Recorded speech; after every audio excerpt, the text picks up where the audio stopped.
ESL 1 Cologne is back in business. Our third, I keep wanting to call it a qualifier, our third quarterfinal, there we go, does start with a Q, is underway and rocking and rolling into our third map. Liquid have managed to stand the test of Nuke.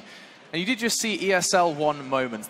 I just saw those cheeky monkeys took footage from ESL 1 before. They took my footage. I saw that. That was, of course, of the background burst for Envious. They were making a whole lot of noise at the previous major. What I want to ask you guys to do is how to get involved at this one. If you are watching, it doesn't matter if you're at home, if you're here in the Lanxess Arena, you can use the hashtag ESL1moments, and you will be popping up on the stream throughout the rest of this event. So you go check that out, and we're going to continue to talk a little bit about Cobblestone. Duncan, Yanko, Blue. We set the scene a little bit. Yanko, you said it quite beautifully beforehand, where you're suggesting that actually now coming into this with NaVi, Liquid, seeing that this map does, you know, kind of work for both of them. We've got an equal affair, despite NaVi and Liquid being set as a rather David versus Goliath matchup in our pre-match. Yes, I think this is out of the 3 maps that were left in the randomizer, the best one Liquid could have gotten, and I feel that the teams are similar in having a strong T side as well, so it will be interesting to see which side will in the end be able to prevail. Yeah, does anyone remember which side they start on? Duncan, you have this magical memory. Can you remember? I'm not entirely sure. Damn, okay. I feel like NaVi was the one who chose to start CT side on Cobble, which didn't make much sense to me, but I think that's what I saw. Maybe some production. Well, I mean, yeah, we'll quadruple check that. I mean, that does happen. I have noticed actually NaVi and VP both tend to do that on Cobblestone, and they often do it on Train as well, because it's like they like to know how many T rounds to get, I think. I think it determines the kind of pace they're going to go at. Now, I think for this particular map, I do agree with Yanko there. This is a good chance for Team Liquid, as in it's the map that they wanted at this point in time. Bearing in mind they have no pick value at the end, they have to hope the randomizer gives them this map. They did. The problem is it's a very good map for NaVi. I mean, this is a map where NaVi does hover permanently around that sort of 70% win rate. And when you consider they're going deep in Tier 1 tournaments, that means you're legitimately world class at the map. Yeah. The sort of teams that they've lost to in recent memory on it is like NIP, who've proven to be one of the best teams on that map. Virtus Pro, also specialists at this map. So you have to be very, very good at the map to beat NaVi. And part of the reason why is because they have this fantastic T side. So what I like about the storyline here is for NaVi, there's no excuses. You've got one of your best maps.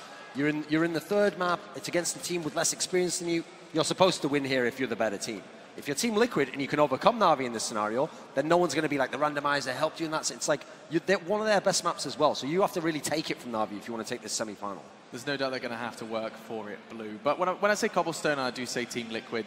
Can you see past that Virtus.pro result in this previous tournament? Duncan's made a good point about conceding to the very best. I mean, yeah, absolutely. Looking back, I think even just, yeah, at ECS finals, they beat G2 on this map twice throughout the course of the event. One of them, it was like a very dominating, like 16-6 victory or something like that. They managed to stick against them. So they've shown some good results, and that was with the new roster already. And coming into this event, they've already had some great pickups, and I don't know, I'm kind of feeling it now. I feel like that there is a real chance for Liquid to come in here and cause the upset. While the numbers are on screen, does anyone else notice that we have got Edward has gone completely unaddressed, while actually being heads and shoulders above the rest of NaVi? I almost feel guilty for not mentioning his name. It was mainly on the Nuke game. He had like 31 kills there, 100 ADR. So that's what's mainly skewed it.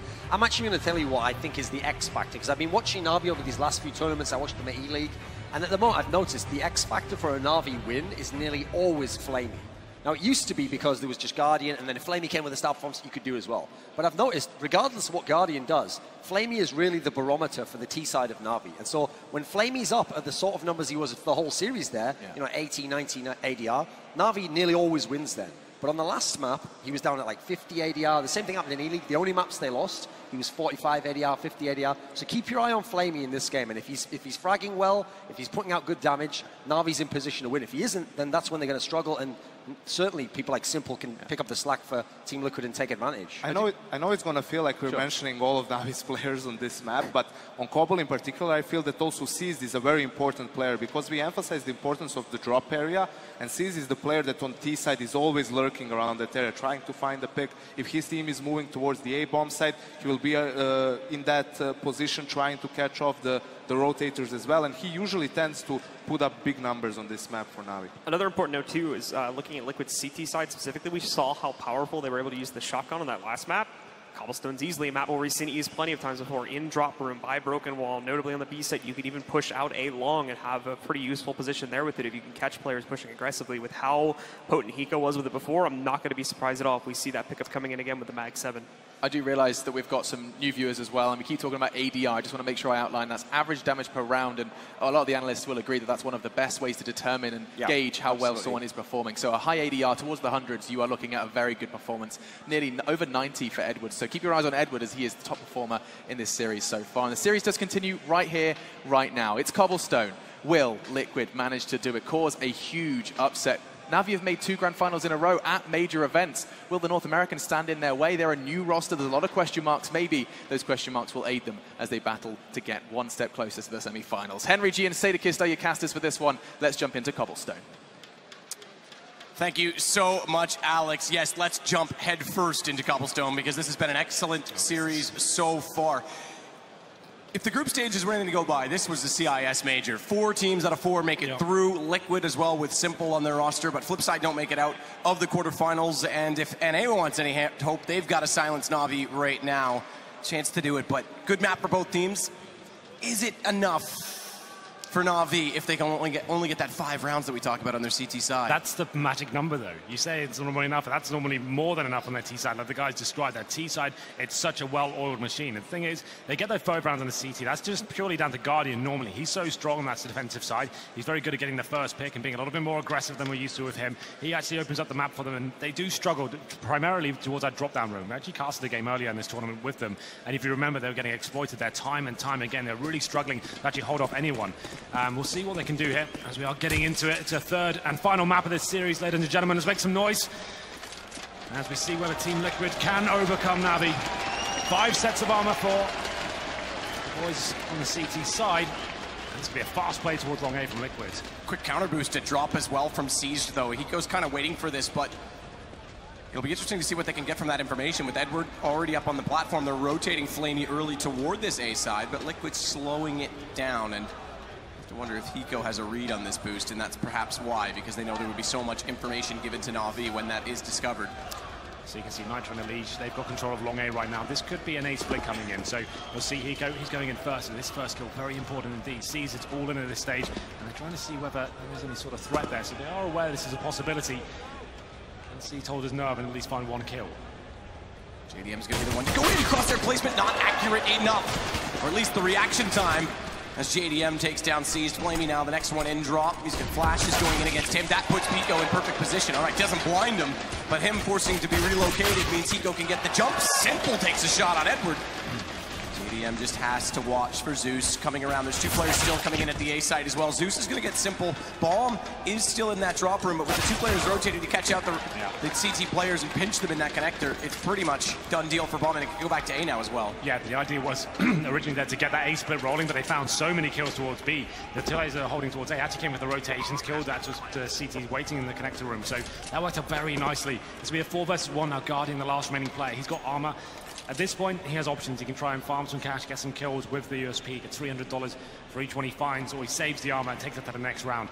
Very unlikely he can do anything with this situation, but he is looking for kills. You can see him just hunting in towards long A right now, getting some sort of information with the footsteps, but you can sense that players are surrounding him, so he should find his first kill.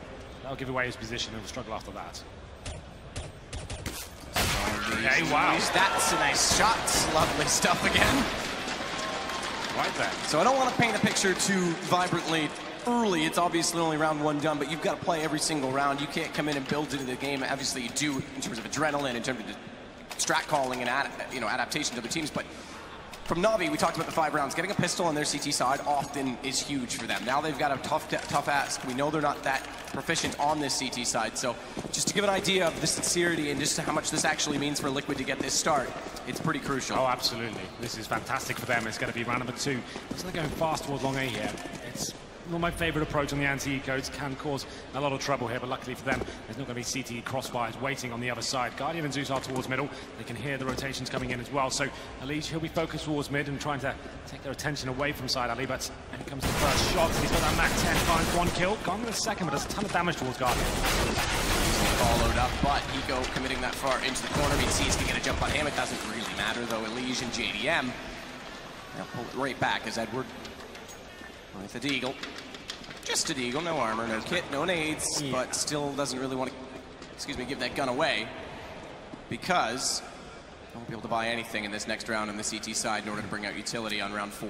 But a simple run there from Liquid. Like I said, most teams will elect to go for the full default at the start and then go towards long A. It's a pretty high-risk maneuver all in towards that position at the start. It's very tight and there's a lot of chance for CZs to be there and boosts as well, but they went for it. It's a bit of a risk, but it pays off, and it's just going to be Edward remaining now.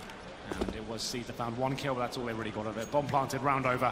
Edward just trying to save the deagle at this point. There's no real reason to hunt him. The T's know that he hasn't really picked up a weapon at all, so it only really worked for the SMGs to go looking for it. They can actually gather $600 at this point, but the rifles, not so much. They've got to save those weapons, and especially with the lead on low HP. But there it is, 2-0 in favor of Liquid. Now he did semi-force buy into that. I think they had 3 players with armor. Obviously, Guardian, he'll be wanting to get the AWP, so he keeps his money a little bit stronger. He's on 3,100 right now. This should be the full eco of this stage. Nothing really to report in terms of what they can do with this. Edward the deagle, maybe you can find a cheeky shot towards those new steps area. We'll kind of get into that when we see that come into play, but it's going to be round number 3, and they can hold on to the SMGs here. They have a nice clean round, and they actually keep the MP7s alive. There's a great chance of that bonus round. That means traditionally on the 3rd round we see a full array of rifles, but if you have a clean round here, the MP7s are viable and can actually boost the terrorist economy tremendously. So you can go for a nice fast rush towards drop down and make those MP7s be effective at least. We haven't seen actually very many of those rounds this tournament. We don't really talk about them, but Flamey catching Nitro with a very, very fast play at window. It's going to give them the start they need on NaVi's side. And one of the SMGs already gone, so that Jaden round that you talked about, not really a possibility. I don't remember saying that, actually. I think you did. Okay, fair enough. Well, then it's going to be 5-4. Nice play from Flamey. That's a position that a lot of CTs will hold in the defensive stance, and it's Nitro trying to hunt for information there. It was a bit of an audacious play, but it's not a huge deal like I normally described on train. Only drop an SMG against armored opponents. It's not super effective, especially at range. It'll take something pretty special for Guardian to actually find some kills with this, but he's nice and close towards the broken wall. And that's like a B attack potentially here, as Simple is in position, but his teammates are rotating back towards middle, so they might go for an A square. Seized Zeus Guardian all close to those smokes on B, trying to get those pistols up in the face of Team Liquid as well as that SMG Guardian has, but with the bomb going back over, it's just Edward right now that's on the A site. However, fast rotation coming in because of the timing. They've actually wasted a lot of time here. They've got 30 seconds. They're still not towards the end of long A. They have to go all in. They have got a smoke connector, but CTs are ready for them. Edward threatening with that deagle. He had a feeling he would just connect on one of those. Simple's going to come in late with the AK. Alish has to hold off the balcony. Does the job. JDM and Simple first, but there's the response to the bomb down. 17 seconds, yes, there's time, but they've got to execute this correctly, and they do. Elysian Simple will close it, but a lot of guns lost, 2 AKs saved. Yeah, a bit close for comfort there towards the end. It was that stack towards the A side, and he read it perfectly. They rotated in. Had enough to actually get a few kills. Came down to 2 players surviving for Liquid, but they've got a ton of money right now. You can see even after the rebuy, Lee still has just under 5k Simple over. And it's going to be the all coming out for JDM. This is where the battles really begin. Guardian, like I said, tremendous on the CT half. So good at getting them openings. That's pretty much what they have to rely on. Their drop-down play is pretty poor. We saw them struggle, and we'll see what they can actually do. I think it was against NIP that they really were allowing Get Right to get in every single time and completely wreck them, but they did bounce back on the T-side, that's for sure. Thrown Molly as he does bouncing, then extinguishing flames. Oh, and it doesn't matter because, yeah, exactly. Simple just walks out, takes that AWP. So they tried to cover off the stairwell with that Molotov. He gets the kill instead, but it's traded back. Thankfully, so they haven't gone to recover that AWP. Flamey's not pushing toward it. There's still smoke out along. He's not comfortable doing so, but look at the positioning right now with NaVi. 2 players on the mid-ramp. And in behind them, Liquid's going to enter the site. They just have to confront Edward. Good kill by Elige, but do they consider this? Yes, they do. Elige turns around and gets 3 in the round. Very good read by him. And now it's just Flamey 1 versus 4. Yeah, Lee's doing some serious work here in this best of 3. Was quiet in a couple of the halves, but the ones he's performed in, he's been an absolute monster. It's going to be 4 players surviving for Liquid. It all came off that play from Simple by himself. That's the NA playstyle. Try and work a pick towards B, and then you can open up the map from there. It was Simple. They took down Guardian. He had the AWP as well. A huge scout to take down, and they managed to pick it pretty clear from that point as well. Liquid getting that first kill, and they make the call straight away. Let's get back towards A while they're rotating over, while they're questioning themselves, and they don't really have the manpower to hold it off towards that site. Elige comes out, 3 headshots, of course, and now it's 4-0. And this is where things become tricky for NaVi. They definitely can't force by the